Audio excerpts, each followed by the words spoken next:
Monsieur le Président, Mesdames, Messieurs les conseillers, le mensonge n'est un vice que lorsqu'il fait du mal, c'est une grande vertu quand il fait du bien. Voltaire. Il était une fois Yoda, Quentin et Pinocchio en route vers le paradis. Je vous parle d'un paradis, mais pas n'importe quel paradis. Je ne vous parle pas d'un dimanche matin sans réveil, d'une semaine sans pluie en mai, d'un acteur sans plainte, ni même d'une remise avant 2036 devant la Bible. Non, je vous parle du plus grand mensonge que l'humanité ait porté, ou de la seule vérité à laquelle se rattacher, c'est sûr. Je vous parle du paradis. Yoda est mort. Tintin est mort. Pinocchio est mort. Yoda, Tintin et Pinocchio arrivent au paradis. À la porte de cette terre divine les attend Saint Lionel. Animé comme à son habitude par une soif de répression et de disproportion sans nul autre égal, Saint Lionel ne leur pose qu'une et une seule question. Combien de fois avez-vous menti au cours de votre existence? Yoda répond qu'une fois ou deux, fais-je l'ai, mais toujours pour la force de protéger. Saint Lionel sourit et lui offre une Lamborghini Aventador intérieure en cuir nappa, siège chauffant et jantes en or. Tintin répond 3 fois ou 4, mais pas trop en faire tout un plat, ça nous a de toute façon pas rendu Congo. Saint Lionel sourit à nouveau et lui offre une Renault Scénic, siège en tissu. Pinocchio répond jamais. Saint Lionel s'emporte, c'en est trop, il sort de ses gonds. Il n'en croit mot et le condamne à se déplacer désormais en Citroën 2 chevaux bleu ciel.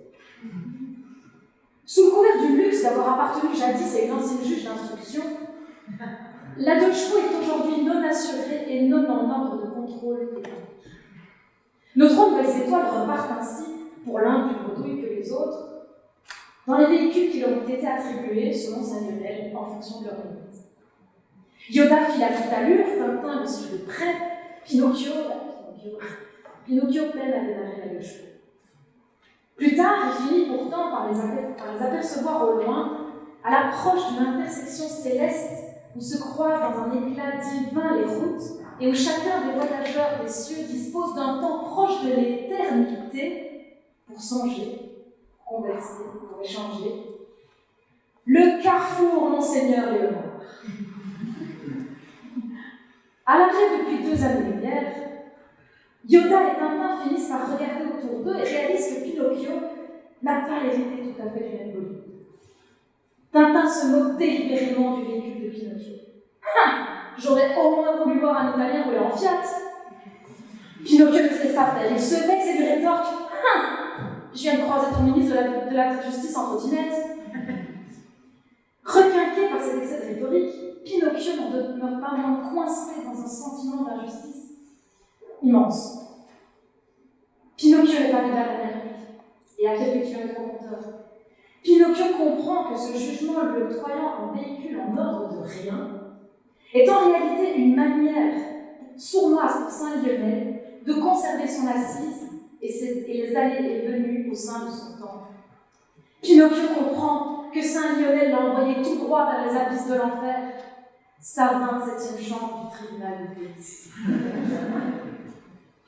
Monsieur le Président, Mesdames, Messieurs les conseillers, j'interviens dans le cadre de cet appel en tant que conseil de Pinocchio.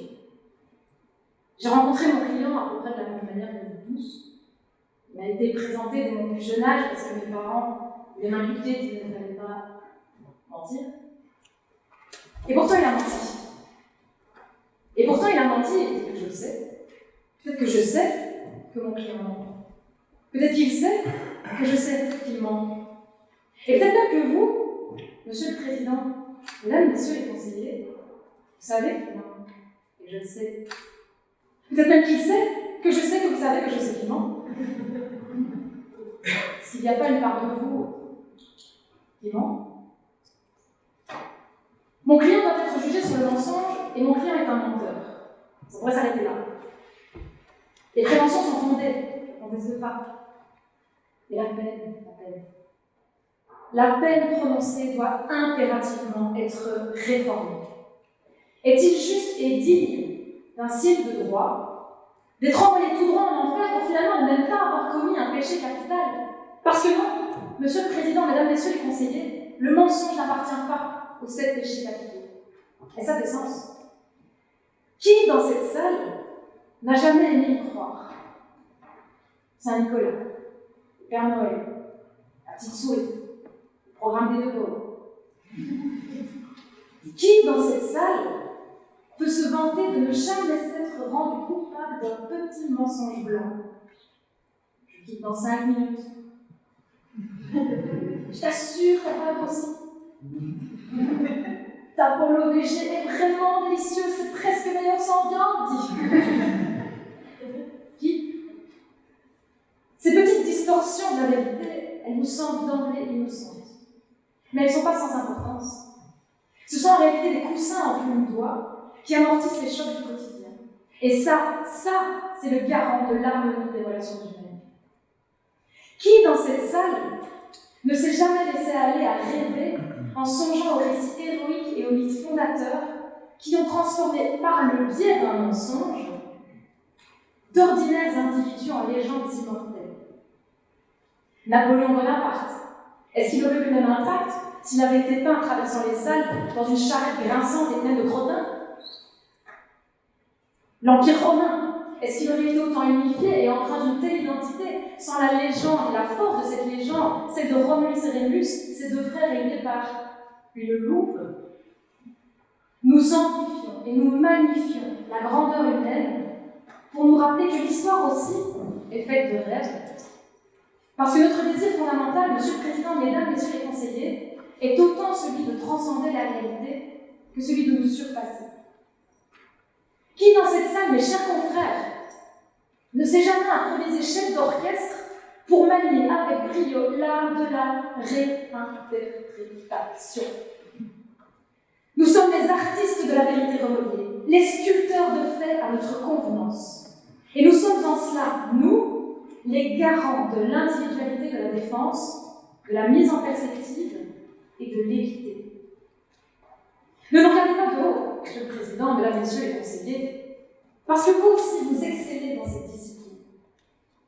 Selon les perspectives apportées par les avocats pour faire pencher la balance de la justice, une situation sera illégale à un moment T dans un endroit X, alors qu'elle sera jugée légale au même moment T à un endroit Y. C'est normal, ne vous blâmez pas. La loi est elle-même sujette à interprétation. Et c'est en cela, grâce à l'existence même du principe de jurisprudence, que vous êtes les garants d'une justice individualisée, adaptée et surtout humaine. Monsieur le Président, Mesdames, Messieurs les conseillers, si mon client a fait le choix de former appel et de placer entre les mains de Sainte Marie et Saint Emmanuel le sort de son éternité, c'est pour une cause juste et grande. C'est pour qu'un véritable revirement de jurisprudence intervienne. Parce que cette jurisprudence-là, elle est dangereuse. Je refuse que Pinocchio moisisse en enfer du seul chef de la prévention unique de mensonges. Je refuse de moi-même pourrir en enfer parce que j'aurais répété autant que faire se peut tout au long de l'enfance de ma fille que les monstres n'existent que dans les histoires. Je me refuse à l'idée que notre nature humaine en tant que telle suffise à nous damner pour l'éternité. Monsieur le Président, Mesdames, Messieurs les conseillers, ne vous méprenez pas, il n'est pas ici question de faire du mensonge un leitmotiv de la colonne vertébrale de notre existence, mais appréciez-le pour ce qu'il est, une composante inévitable et nécessaire de notre condition humaine. Utilisez cet outil avec discernement et justesse, avec humanité, et vous verrez qu'il est parfois si simple d'adoucir les réalités les plus dures, d'embellir les histoires les plus sombres et d'apaiser les cœurs les plus lourds. Monsieur le Président, Mesdames, Messieurs les conseillers, pour ne pas punir d'une infernale éternité l'humain pour sa propre nature, je vous demande de ne plus juger mon client sur sa seule qualité de menteur, mais sur l'usage qu'il en fait. Je vous demanderai donc d'empêcher qu'il ne comparaisse forcément, de facto, à nouveau devant Saint-Lionel, en lui attribuant cette fois un véhicule à tout le monde, en ordre d'assurance et de contrôle public. J'ai dit, et bon, merci.